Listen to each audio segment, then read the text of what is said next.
అందరికీ మరణాత మోషే సుఖపవస ధ్యాన కార్యక్రమాలు 13వ రోజు నిర్గమాకాండం 13వ అధ్యాయం యొక్క క్లుప్త వివరణ. దేవుడైన యెహోవా బలము శక్తి ముందు ఫరో యొక్క శక్తి అణగద్రొక్కబడింది. దేవుడు చేసిన బలమైన కార్యాలు, పరాక్రమమైన కార్యాలు కనబడుతూ ఉన్నాయి. దేవుడు గెలిచారు. సాతాను గెలవగలడా? అతనికున్న దూతాళి గెలవగలదా?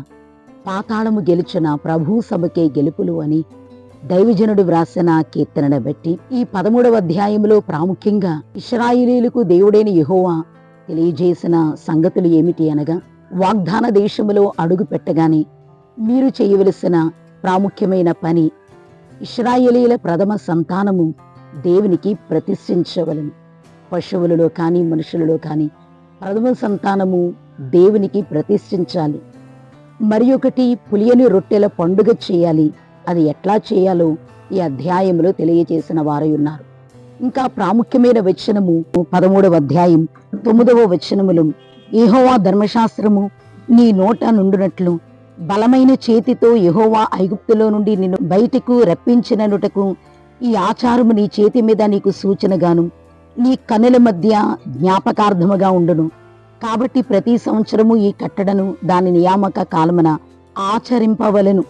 నీ చేతి మీద నీకు సూచనగా, నీ కనుల మధ్య జ్ఞాపకార్థముగా, అనగా ఆ వ్యక్తికి కనబడేటట్లు, ఇతరులకు కనబడేటట్లు యెహోవా ధర్మశాస్త్రము మీ కుమారుల నోట ఉండాలి. మన బిడ్డల నోట దేవుని ధర్మశాస్త్రం ఉండాలి. దావీదు కీర్తనలో 1వ అధ్యాయములో యెహోవా ధర్మశాస్త్రమును ఆనందించువాడు దివారాత్రములు దాన్ని ధ్యానించి ఆనందించువాడు ధన్యుడు.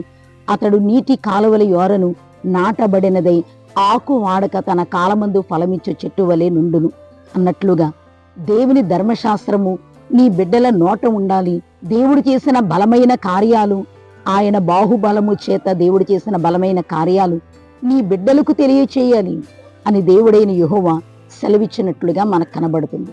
ఇంకా ఈ అధ్యాయములో దేవుడు ఇశ్రాయేలీయుల యొక్క ప్రయాణం అంతటిలో కూడా దేవుడు తోడై ఉన్నట్లు, ఫిలిష్తీయుల మార్గమున వెళ్ళనీయకుండా, పశ్చాత్తాపము చెంది యుద్ధం చేయకుండా ఐగుప్తుకు తిరిగి వెళ్ళిపోతారేమో అనుకుని ఎర్ర సముద్రపు మార్గము గుండా చుట్టూ దారియగు ఎర్ర సముద్రము గుండా దేవుడు వారిని నడిపించడం అనేది కనబడుతుంది. అయినప్పటికీ పగలు మేఘస్తంభముగా, రాత్రి అగ్ని స్తంభముగా ఇశ్రాయేలీయులను దేవుడు నడిపించినట్లు మనలను దేవుడు నడిపించి మన జీవితంలో అపవాది వేసి కుయుక్తి కార్యాలను దేవుడు అడ్డగించి అడకు ఆయన సభకు మనకు జయమిస్తారు. అతి భాగ్యం దేవాది దేవుడు మనకు అనుగ్రహించునుగాక.